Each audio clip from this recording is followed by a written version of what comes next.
Hey, it's Rob and welcome to Axel's Garage. Alright, hopefully fifth time is a charm because this is the fifth video that we're making on his crank no start issue, which really has now become an intermittent stall issue. So initially, he had a fuel delivery problem. If you remember back in the first video where sometimes the fuel pump would go, sometimes it wouldn't. We tried to trace everything down and we isolated on the relay, really because it was a cheap part that we needed to keep in stock anyway, because we have so many vehicles with so many of these relays that they use, those oval GM relays from the 80s. So we threw a relay in and that did not solve the problem. But it was still very intermittent, and it wasn't at a particular time, a particular temperature. It came and went on its own. We went underneath and tried to trace the fuel pump wiring. Long story short, we determined there was a ground issue, and we found on the original, or the fuel pump that was in the vehicle, they had tapped into the ground and ran another ground to the fuel pump, which you got to humor me a little bit on this video and just listen to how the detective investigation has to go.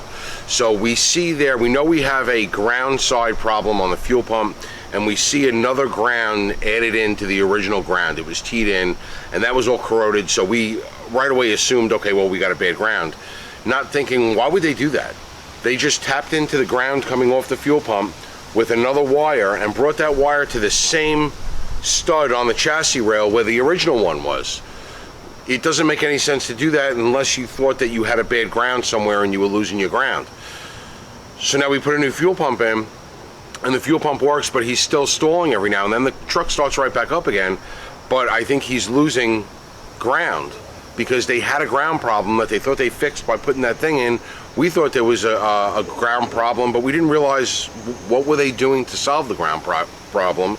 And then when we pulled the pump up, we saw where the wires go into the pump, how burnt up it was, probably due to high resistance of a ground not making good contact. But the ground on the chassis has always been good, really.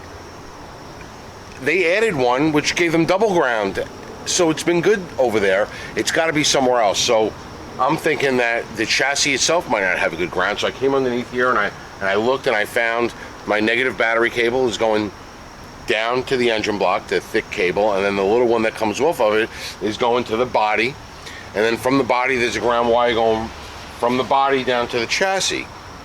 It looks good. Is it good? I don't know. But what I did also find was a bundle of wires that come up behind alongside the distributor, and it's a bundle of about 20 or so wires, thin wires, that should be in a loom. And the loom, that section of loom had fallen off and it was laying in his intake behind the throttle body. And the not the bare wires, but the wires with their own insulation were laying across one of the heater hose pipes. So now I'm thinking, I'm looking at the wires, and they're not in the greatest shape, but they don't appear to be broken through anywhere. But I'm like, could that have something to do with it stalling? Could that be something grounding out there? There's, wires laying on top of a hot pipe. I'll show you.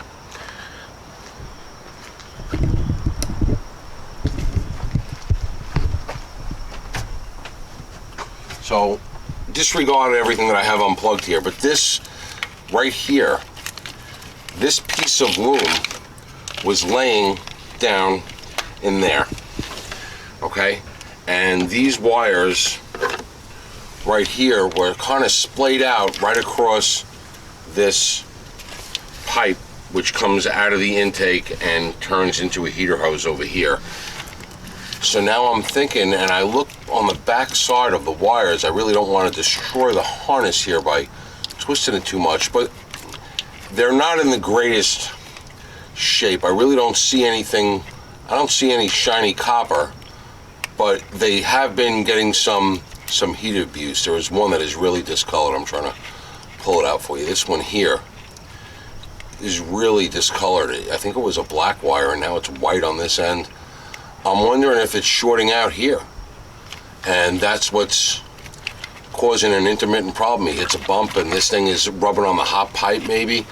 So I'm going to try to cut back some of this loom and inspect these wires And then when I took the air cleaner off to kind of look for everything, I saw how grungy his whole air cleaner is, gooped up. And I'm just going to give a clean out over there. I'm going to take the idle air control out right here, and I'm going to clean that up. And I'm just going to give a clean out because I think it needs it. Not that I think that that has a problem with his stalling. I really think the stalling has to do with losing the ground, because I think the problem all along, even with the previous owner where they teed in that ground, he was losing a ground. And there was a problem because he was losing the ground. So what I am going to do is I'm going to take the factory ground. I'm going to make sure I have good continuity on that. If I don't, I'll replace it. If I do, I'm going to clean it up and retighten everything and make sure that that ground is solid going to the chassis, so we know the chassis is a good ground and it's a constant ground.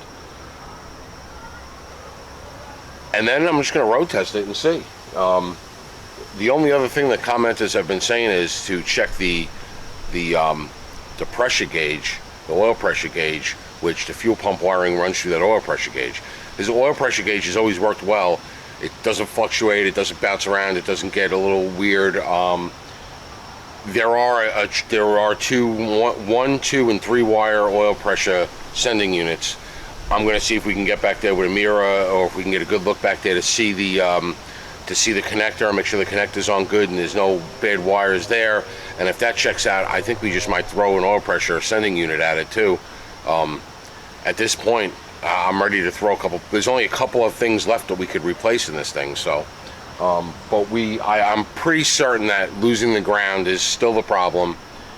It probably wasn't the pump all along, although that pump was on its way out because of the burnt terminal ends. But we're going to clean this up. So I'm going to clean this up, and let me show you the other ground. So right here, we have our battery ground, right? So we have our heavy gauge cable here, which is going down to the engine block. Then we have our, like, number 10 or whatever it is, number 8, number 10, and it goes up to this stud here, which doesn't appear to be in real bad shape.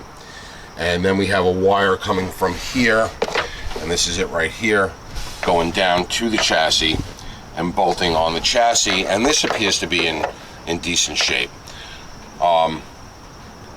So I'm going to clean up the ends and retighten them down.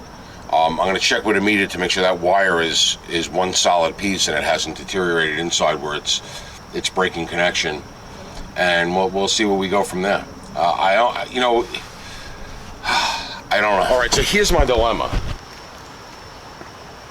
I don't want to change too many things. So maybe I'm going to clean the throttle. This is what I'm going to do. I just don't want to change too many things. So I'm going to clean the throttle body up, because that has nothing to do with his issue. We know that. And I'm gonna undo that loom. I'm gonna make sure those wires are in good shape, and then I'm gonna put that loom back, and we're gonna see if he stalls. If he no longer stalls, then we know it was that loom. Something in that loom was grounding out against that hot heater pipe. If he does stall, then I'm gonna start to investigate this body to chassis ground, and we'll shoot from there. So I'm gonna go with the loom first, and that's all I'm gonna do on this one. So let me cut that loom up. Let me make sure those wires are good, and I'll clean up the throttle body, and I'll be right back with you. If you recall in the last clip, we were talking about a wire that was on the bottom coming over the pipe here, and I said it looked discolored. Well, after getting it all cut apart, cleaning the wires with some solvent so I could really feel all these wires, this is what I found. This T connector here, which appears to be factory, they're both going to 2 different plugs that plug in up here, whatever this crap is. This connector right here was bare and exposed, and possibly rubbing against this as well. But that was kind of bare and exposed, and this wire, although the insulation seems to be intact, was the one that was rubbing the most. So all the other wires seem to be intact. The fuel pump wires, which are these here, are in this bundle also. That's these right? The green, the black with the white stripe, the orange, and the gray. These are the ones going back to feed the fuel pump with power. They were in that bundle as well. I'm going to try to make this bundle more secure and at least get from here this way protected to see if that was what was causing a problem. Now some of these wires might go to that switch, the oil pressure sending switch, so I'm going to have to check it on that end. But for right now, that's what I'm going to do. I'm going to secure these wires. I'm going to get some tape, and I'm going to tape this up good, and then we'll put a piece of loom on it. I'll probably tape it up and put a piece of loom on it, get these wires good and protected, and see if anything changes. We'll have to drive it for a couple days and see if anything changes, because it's so easy to start getting away from yourself and change more than one thing, and you don't know what direction you went in. So we're going to do that, and we'll be right back with you. All right, so I kept talking about just doing one thing at a time and how easy it was to say, well, I'll do this and I'll do this. It's like you're here and you're like, I could do all these things, but then you're never going to know what the problem was. So I just wanted to fix that one harness that I showed you where I had that exposed factory splice. I taped up this splice with electrical tape. First I cleaned everything with contact cleaner, made the wires all nice and clean, felt all the wires to see if there was any cuts or broken wires. There weren't. So I took that splice, I taped the splice up, I bundled the wires, I put the factory loom back on it, then covered it with some electrical tape, and I got everything tucked up, all the wires routed out of the way. I cleaned out the throttle body and all that stuff, which has nothing to do with why it's stalling. I just did that because we were in here and it was exposed and it was all dirty. But what I did want to do was I wanted to go back, and I know that when I looked up the oil pressure sending switch, which the fuel pump circuit does go through it. Now, a lot of people have put in the comments on these videos to check that switch. This, like I said, the switch, so I wanted to, it appears to have been good. The oil pressure's always been good. But I wanted to see which switch I had, because like I said, I believe there was a 1, 2, or a 3-wire switch. So I go to take the plug off and the whole sleeve comes apart. So the contact part of the switch was all gunked up. This is where the harness plugs into. So it's a 2-wire plug, or a 2-pole plug, but there's 3 wires coming from the factory harness going into the connector that goes into here. So I'm going to have to try to look up pictures of different part numbers, because it's 2 wires going in, 3 wires going in, but 2 wires coming out. It's a 2-prong plug, unless, oh wait a minute, maybe it is 3.